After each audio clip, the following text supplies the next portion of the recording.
Hello, welcome to Thinkflorist. I'm Jackie Lacey, a retail florist and a nationally certified floral designer.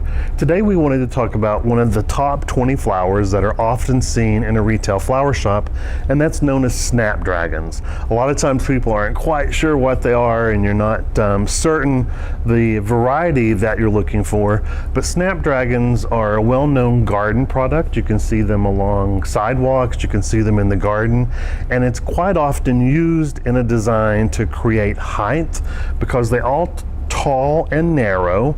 They come in a variety of colors.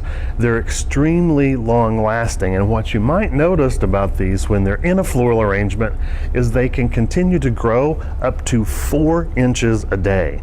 So it's a great product to have in there if you're looking for something that's a little taller, or if you want something that has a long shelf life. So remember, when you're working with your retail florist and you're looking for that height in an arrangement that may have a garden appeal, maybe consider snapdragons. Hope this will help you make some of those decisions when you're working for that next order. Join us again next time for Think Florist, helping you make a better purchase. Hello, if you liked the video that you just watched and you'd like to see more on this particular subject matter, just click the subscribe box and that will take you direct to the videos.